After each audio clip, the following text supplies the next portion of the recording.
Stefanova, Zurab Asmai-Parashvili suggested that he would go 1 G4, which I don't know why, but she thought maybe was not the best choice. Yeah, the games are beginning. We're going to focus, because it's hard to keep track of all the games in Blitz, on the encounter between the leader Magnus Carlsen and Levon Aronian, the world's #4 player, former World Blitz champion. So let's zoom in on that and enjoy another Giuoco piano. His opening is becoming more and more fashionable. Magnus won a very, very nice game, masterpiece, against Vichy Anand in his yesterday. Yesterday he won all his games. That is really impressive because the first day of Rapid here in Levon did not go well for him. Yeah, Magnus sees no reason to change. It's always interesting to see the move order in these early stages. Levon Aronian starts with castles here, not following Vichy's footsteps, who played d6, a6, bishop a7. Drawback of castles is after, I'm guessing he's going to go c3, d6. You can get pinned, and some guys are very afraid of this pin, some are less. So we're going to see what Magnus decides on. Is he really thinking here? Seems like, but I'm sure that he has prepared something. He is just recalling everything that he analyzed with his team. We know that his second, Peter Heine, is here with him, supporting him and also helping him to chill in the evenings. Yeah, he's played c3, and Levon shows one advantage of the early castles, which is that you don't have to go for d6, but you can push in the center with d7, d5. We've seen him employ this. He really likes Paris pushing d5 immediately in the Spanish and in the Ruy Lopez. As soon as he can play d5, he goes for it. Yeah, there's a lot of theory connected to this. The drawback is that the e5 pawn is a little weak now, and white has multiple ways to try to exploit that. There's a direct b4 followed by b5 push, but most guys prefer starting with rook e1 or knight bd2 here. Knight bd2 is on the board already. Before he can play later on, as you mentioned, it can transpose to those positions, or he will simply go for knight e4, rook e1. All those moves are very normal.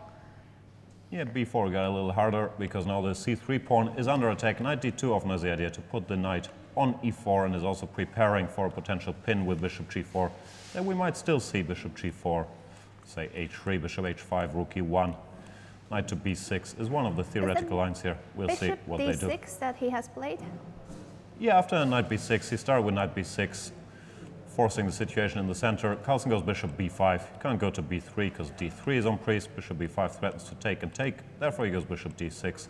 It's also the theory. Levon has played this position even, I believe, even against Magnus himself in Paris, where Magnus managed to build up a bit of an advantage, and probably Aronian has an improvement ready. Now they reach the position I mentioned. The pin h3, bishop h5 on the board. Is it a position where you would ever go g4, or there's no such case? No, I would not go it's too now, weakening unless it wins material. They normally go knight to e4. And knight g3 too, in case you want to get rid of the pin. Yeah, and so the theoretical debates start around here. You can think about f5, queen d7, f6. Many different things have been tried. And yeah, when I started this line, I thought black was doing all right, but you have to be extremely precise, and Levon seems to prefer these lines to this slower play with d6, because here it's more about piece play, not so much about maneuvering and pawn structures, which is a big strength of Magnus Carlsen. Magnus is thinking, which is surprising, because he chose this line, and I'm sure that he expected d5 early. Maybe no one told him that today is Blitz, not Rapid, because what he's doing, he's down to 2 minutes 35 seconds in a theoretical position, is not something you're really supposed to do in Blitz. They played the exact same line earlier, so he's thinking about where the deviation is going to come from Levon and how he's going to react. But still, a bit irresponsible clock management. And there is a novelty, I believe, the move rook to e8. You often keep this rook on f8 to support f5, but Levon is more concerned with covering the e5 pawn and possibly wants to react to knight g3 with bishop to g6, because now there is no longer an attack on the e5 pawn. Yeah, seems like Magnus is still sleeping because he's just playing very slowly, down to 2 minutes, while Levon Aronian has almost not used any of his time. No, he's following his preparation. Bishop g5 played by Carlsen. Queen d7 looks a little risky because you're losing sight of this square. Even potential bishop f6 could be a problem. Therefore, Aronian plays f6, slightly weakening this diagonal, but increasing support for the e5 pawn. Or a logical choice, and Carlsen, having provoked f6, is happy to drop back to e3. Yeah, he can always go back to f7 with the bishop if there's something going on the a2, g8 diagonal. But he goes a6, forcing the exchange on c6. ruining black structure, but he does gain the pair of bishops. His knight has a nice square to come to d5, so I wouldn't be surprised if Carlsen went c4 to stop that from happening. What was that move he played? Couldn't see the camera. Knight g3. Knight g3, forcing this bishop to stop pinning the knight on f3. I don't think he's going to take. He's going to drop back to f7. And Carlsen doesn't want to keep the position close with c4 as I thought, but he goes for a quick opening with d4. Very direct, and if black captures, the knight takes d4 could be the idea. Knight c4 is on the board. Yeah, I'm surprised how the world champion plays, because d4, yeah, giving up all these light squares, looks like it's playing into black's hands. He wants to ruin the structure with d5. But here, first of all, knight takes e5, I believe, is perfectly fine. Secondly, you could very well think about grabbing the two bishops, living with all these weaknesses. d5 is on the board. I'm expecting knight takes e5 when I believe black has, at the very least, equalized with his active pair of bishops. They more than compensate the broken pawn structure. But Aronian is going to think for a bit here, because there are alternatives. fe5, knight takes e3. Some moves come to mind, but this is the easiest and should. Yeah, it doesn't seem like black is in any trouble. We see those doubled pawns on the c file, of course, isolated doubled pawns. They are not the best, but the pair of bishops compensate for it, and this is a position that's about to be open. He's played bishop takes e5, keeping the knight on c4, targeting the b2 pawn. This bishop is going to get exchanged instantly, so at least you get rid of the two bishops. I'm slightly surprised by that choice. Rook takes e5, he's banking on his activity with the threats of knight b2 and knight e3 to neutralize or to compensate for his weakened pawn structure. Yeah, also we will see opposite colored bishops in case they exchange the knight, which could lead to a drawish position. But yeah, I'm also surprised that he gave up the pair of bishops. Carlsen's probably going to take a long, hard look at a move like bishop d4 here, sacrificing the b2 pawn, but trying to make something happen on the king side. I'm not sure if there is anything. Does he have enough pieces for the attack there? Yeah, in general, with opposite color bishops, pawns aren't as important. You want to create an initiative, and especially this b2 pawn, since black has double pawns here, it doesn't feel essential. To me, it looks more important to stop black from going knight takes e3, ruining the white pawn structure. Big decision for Magnus, and he might regret having spent these 2.5 minutes earlier on in a theoretical position, because he's down to 1 minute, and now it's really time to calculate, which it won't be easy. He's made a move. I can't see what it is. Maybe queen c1. Pairing both threats, because... Yeah, I believe it's queen c1, and we see at the same time that there is a huge audience here in the town hall of Leuven following the event. We also have a lot of people here on the first floor, and the rest of the visitors up there where the players are on the second floor. Yeah, Aronian took some risks with this decision to play bishop takes e5 instead of knight takes e5, which, yeah, I'm not sure what bothered him here. This looked very fine.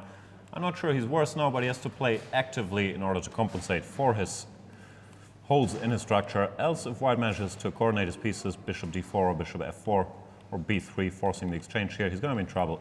So let's see what Levon does. He goes queen e8, increasing the pressure on the e3 bishop. And now the exchange on e3 is taking everything exchanged on e3, exchange of queens as well, f takes e3. So he's achieved his goal of ruining the white pawn structure a little bit, and I believe he's first to the d file. He can go rook d8 here, occupying this file, yes, which that's important. should solve all his problems. So I don't know, maybe Magnus didn't have anything better than b3, or he didn't want to give the b2 pawn. I believe now black has to be fine. Knight e4, rook d3, c4 on the board. Carlsen has to sacrifice a pawn. He wants to put his knight on his best square on c5. Thinks this pawn is weak anyway. Let's say takes knight c5, a5, and he can activate with rook d1, rook d7, or rook d8 coming. Probably enough compensation for the pawn. But let's see if the world champion can work his magic and pose problems here for black, which I think is unlikely. Rook e2, black should have enough activity. a5 on the board, rook d1 on the board. Could take a time out here to secure the king, king f8 or g5. Even though rook d8 is not a threat yet, it's annoying to have to keep in mind. Move I said, for example, rook e2, you could just go king f1. And you can never take the pawn because of the back rank. So I think he would go g5, I feel like.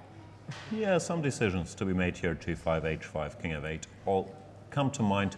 Looks like Carlsen does have enough play, at the very least, for his pawn. He's also put his pawns on light squares, as you read in textbooks, to cripple the black bishop, which finds it very hard to play a useful role in this endgame. And if the clock here is correct, Levon Aronian has caught up and is now behind. He's been thinking a lot about this position, down to... Bishop g6 he played instead of moving the king, or g5, so it doesn't care. Well, he can go to f7 after bishop g6, of course, with the king, so there's no back rank problem anymore. Yeah, he's decided number one priority is to activate this bishop. If white penetrates with the rook, whatever, check, king f7, rook c8. He can still defend with rook e7, and then he's going to have counterplay with bishop b1, chipping away at the white pawn structure. Knight b7 going Knight for b7, the what kind pawn, of move is but that's protected already. Maybe he wants, what does he want? King f2, yeah, Magnus didn't want to allow any rook e2 shenanigans, force the rook backwards, but the rook can kick this knight off its square. Maybe he wants to go rook d8, rook a8, isn't that too slow? Yeah, most likely he's going after the a5 pawn. And Levon has some decisions again. a4, I'd be even concerned about b takes a4, which looks ugly, but this pawn can be very fast. Yeah, you cannot stop that pawn. So he's played bishop e4. What did Magnus play? Magnus played g4, stopping potential counterplay with rook to g5 yet again. Well, after g4, h5, it looks like he's going to have his hands full keeping his his king side. Therefore, I believe Aronian's doing fine here if he can manage the clock situation, because now there will be counterplay rook g5 if this rook goes too far. Bishop b1 is there, so it doesn't feel like Magnus Carlsen is in the driver's seat here. Yeah, this is still a pawn down for white. Of course, there's a lot of counterplay for Magnus Carlsen. Now he's attacking the a5 pawn. If he can get the pawn, then he will have this dangerous a-pass pawn. Still on a2, but it will be a pass pawn that is very far from the rest of the black pieces. Magnus looks a little rattled. Maybe he missed something. Maybe this h5 upset him. He sees he can't just keep everything coordinated. He's shaking his head a little bit. Rook d8, king h7, and they've made a couple more moves. Rook to a8, c5. Ah, maybe that's what he missed. Yeah, that's what that's upset the move. him. He missed the spin. He cannot. He has to go rook a7. His knight will be exchanged. So this is just a rook endgame where black is still a pawn up. Black is fine, but I don't think he has enough to win it. This should end peacefully. He has to give the c7 pawn back, king h6, king f3. Yeah, this is just equal. 3 against 3. This is going to lead to a draw between Magnus Carlsen and Levon Aronian. Good game by Levon. Looks like he got into a bit of trouble there at some point with his a-pawn, but he managed to find enough activity. Yeah, a lot of moves being played, and the draw is agreed. So we will jump to another game if they haven't finished all. Topalov Anand seems to be a very interesting position. As far as I can see, Topalov is better. Yeah. He has a piece up for some pawns. We have seen that Vichy is capable of saving positions with a piece down, but this just seems to be quite desperate. Okay, there's only one pawn on the board. How was the corner? No, the corner is fine. So this is just, well, still some technical difficulties. Maybe it's more than technical difficulties? I'm not sure, but it looks like a draw to me. King g3, it's going to be very hard to keep the h-pawn. As soon as black can capture the h-pawn, this is clever. This might be a Zugzwang. Yeah, he doesn't. Bishop e7 was very clever, cutting the black king. Vichy is frustrated, has to retreat, and now it should be tough, even though, yeah. Yeah, but if he captures the pawn, then there's a3, and you can give up the a-pawn for the h-pawn. Oh man, evaluating endgames in a Blitz game, my favorite activity, but it does feel like Vichy king h5. This has should be found a construction that holds. Yeah, they are repeating moves, and they agree to a draw. That means that the first round of the Blitz has finished already, and we shall see the results on the other boards as well. What happened? Hikaru Nakamura won his game. Hikaru Nakamura, well known as one of the best Blitz players in the world, the winner of Paris, didn't have a stellar rapid event, but he's going to be looking to make a comeback. Defeated MVL, another world-class Blitz player, with black winning the queen there in the end. Vladimir Kramnik defeated Wesley So. Wesley So's very first loss in this event. We've seen that same movie in Paris. He was doing very well in rapid, but struggled in the Blitz. Let's see if that trend continues.